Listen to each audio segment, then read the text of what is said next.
The ink on Charles Edward Chipping's teaching certificate was barely dry, yet the whispers had already begun to slither through the hallowed and frankly rather drafty halls of Brookfield.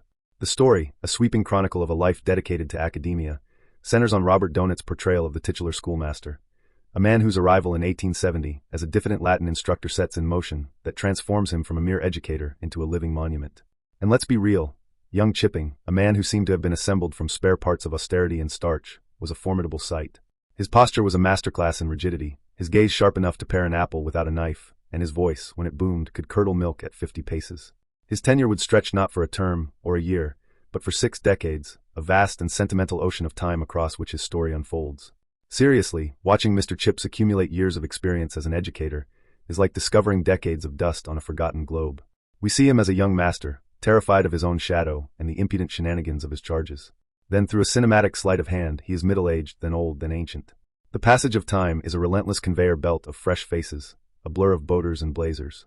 Boys become men, fathers, and then send their own sons to sit in the same wooden desks, to learn the same Latin declensions from the same unchanging figure. It is a powerful illustration of a single life as an anchor point in a flowing river of humanity, yet one can't help but wish for a deeper dive into the currents. We learn little of the craft of teaching, of the intellectual fire he might have kindled. Instead, we are treated to an endless roll call, a procession of names that serve to remind us, and him, that the son is but a ghost of the father. This is where the film, for all its emotional heft, reveals its shortcomings. It is more interested in the grand, sweeping arc of a life than in the specific, granular details of that life's profession. We see Chips in the classroom, but we rarely see him teach. The intellectual spark, the pedagogical methods, the very craft of shaping young minds, these are largely absent. Instead, his legacy is built on witty remarks, kindly gestures, and an encyclopedic memory for the foibles of his students' fathers and grandfathers. He becomes less a master educator and more a master of ceremonies for the ongoing pageant of Brookfield. Mr. Chips' life is not without its personal drama, though the film treats it with a curious reticence. The pivotal presence of Greer Garson as Katherine, Chips' vivacious and insightful wife, feels somewhat underserved. She is the catalyst who transforms the timid master into a beloved institution, sanding down his awkward edges and teaching him the warmth he had always lacked. Her presence illuminates everything, and for a brief, sun-drenched interlude, his life is full. The tragedy that follows should be a devastating blow, yet the narrative absorbs it with a stiff upper lip, hurrying along to the next generation of schoolboys, leaving the heart of the story feeling strangely hollow. The film's sweetness, a potent balm for audiences perched on the precipice of global conflict in 1939, occasionally curdles into the saccharine. Its vision of British public school life is scrubbed clean of genuine cruelty or lasting failure. Even moments of discipline are swaddled in a benevolent dignity, such as a corporal punishment scene that plays out with all the gentle gravity of a tea ceremony, resulting in the instantaneous moral redemption of the offender. There are no messy emotions, no resentful tears, only a sense of noble correction nobly received. It is an idealized world, where tradition and decency are undefeated champions.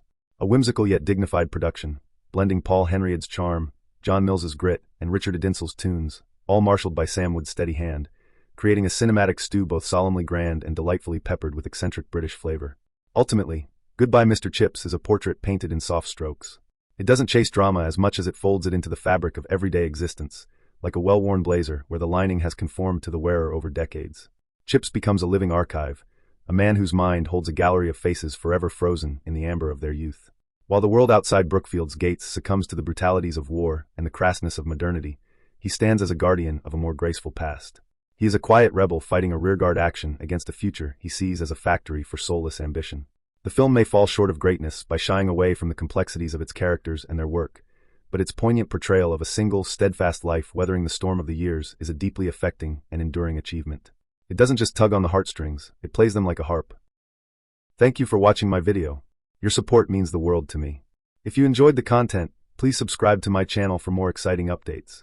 Don't forget to tap the bell to enable all notifications, ensuring you never miss any future videos.